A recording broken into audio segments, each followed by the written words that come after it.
Hey everybody, welcome to Everyday Journey. Today we're going to work on these.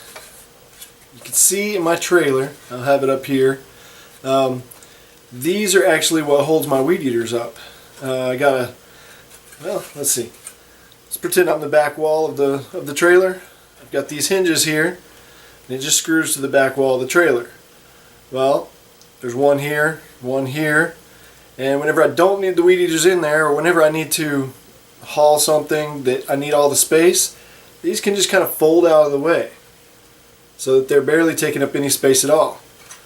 So here's how the weed eaters attach. Now I've actually got a video that shows this, but I just made these simple little, this is out of some shelving material, and I just cut them out to the size that I needed, to the shape that I needed, and screwed them on here. And it looks like I've lost a screw. And these just kind of hinge up. Put the weed eater in, put it back down, and originally I just had a nail or something in here. I lost the nail, so then I ended up using sticks, and I've always got sticks in there.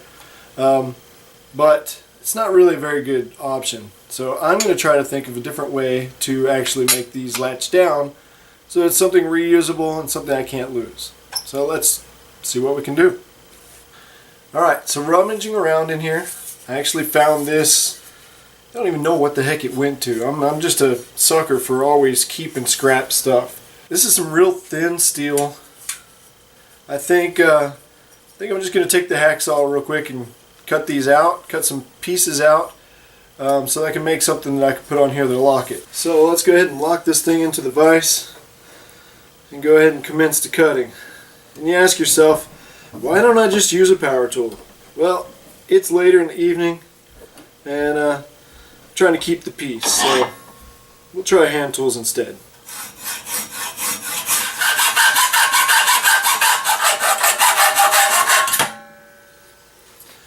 Well, so much for keeping the peace. That's actually pretty loud.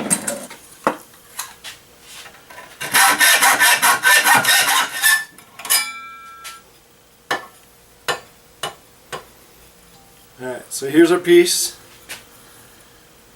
I'm going to try to cut down into the grooves here and where the corners are, and then just fold it open. That way the metal's weak. Hopefully that'll work so I don't have to do too much more cutting.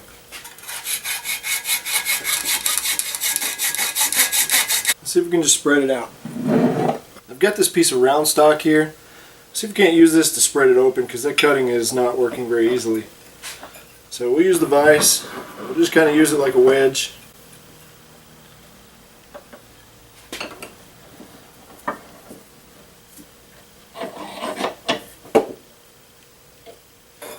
Alright, so now that it's started, we could probably use the vise to go the rest of the way.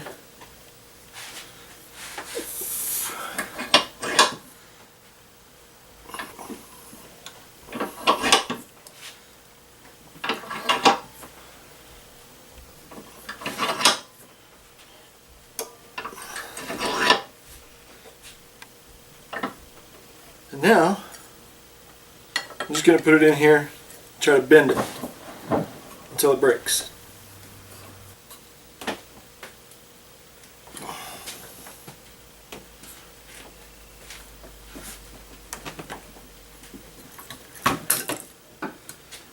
There we go. Let's do this other part here.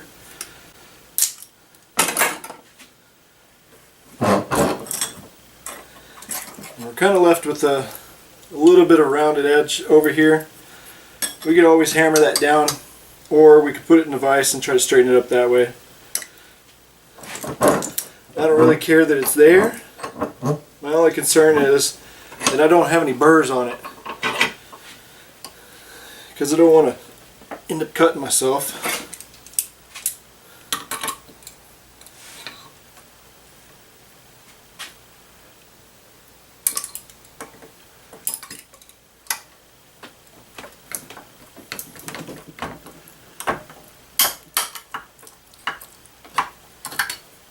Alright, so that's rather mangled, but again, for my case, for what I'm using it for, it doesn't really matter. Let me go ahead and try to straighten this one out real quick. Put it in here and squish it down a little. And now we'll pick our halfway point. Should be about right there. And lock it back in.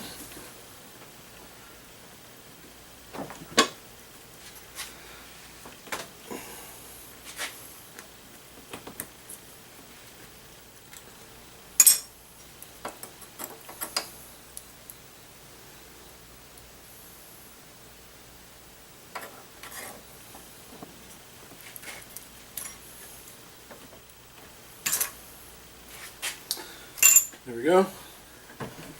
Now if I had a pair of 10 snips, I probably would have already been done with that part. But you use what you got. I'm pretty sure mine are at work. So the next thing we're going to do is I actually need basically a little thumb, a place to put your thumb.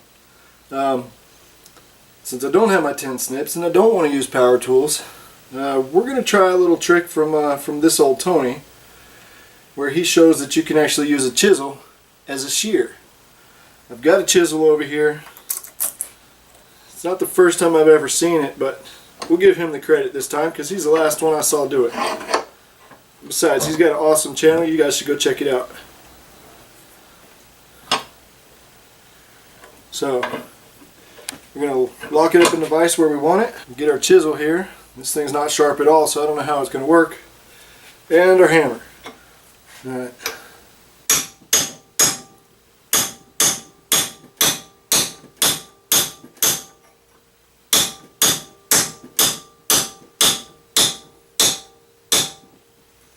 We're only going to go about halfway through that. You can see what it did there. Just sheared it in two. As far as I need it to go. Do the same thing with these other 4 pieces. It would definitely help to have a sharper chisel. Wow. I'd have better results if I put it this way. At least this way we'll have a little bit more surface there to grip for the clamp. Should have done that in the first place. That worked.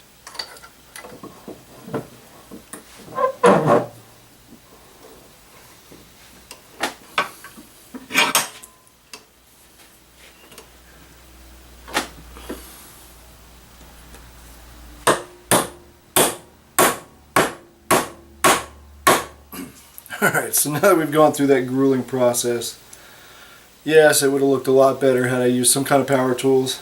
But it's alright. I've got a whole big old thing of this stuff. I mean, I got 3 times this much left.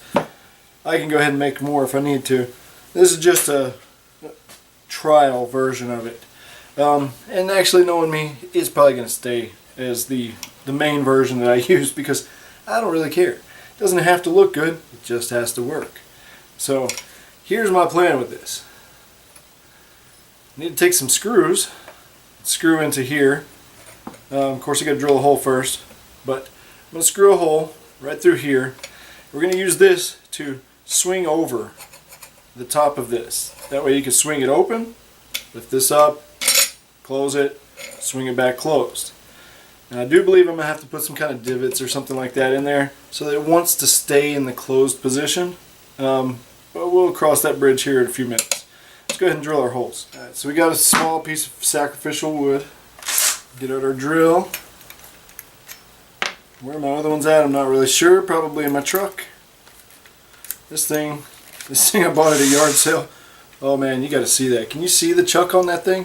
I mean, it's like the whole shaft is like sitting sideways. I got it. I forgot, like 20 bucks or something. I didn't notice that. So, I mean, it's still working. It's a hammer drill. That's what I needed it for. And I've already used it for what I bought it for. So, it's already served its purpose. But if I ever needed a different one, I'll just bring the one home from work.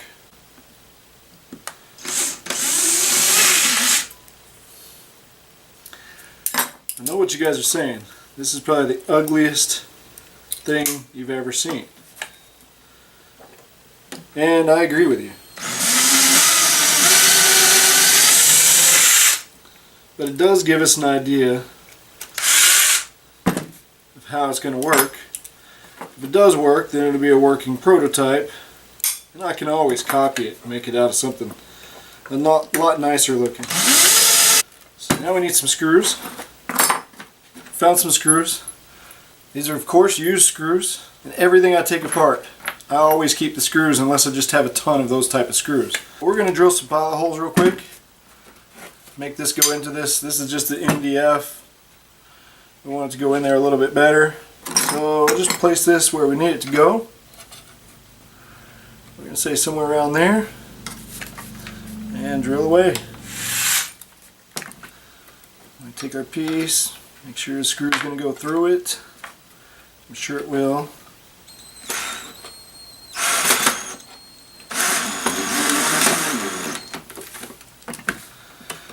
There we go. Now it's on there. It's actually nice and tight, so I don't think I have to worry about that. Granted, it may work its way loose later, but as you can see, you go and slide this either direction, really, it doesn't really matter. Out of the way, flip this open, and then close it back. And just friction alone is holding it at the moment, so yeah, it looks horrible. I don't care. It works. Now I can put these back in. I still need to do the ones for here, and of course both pieces on the other piece of this. But that seems like a pretty good fix. If it doesn't work, I'll let you guys know. I'm not too proud. So anyway, I appreciate you guys watching as always. If you got any questions, send them my way. Got any ideas, send those my way too. And until next time, y'all take care.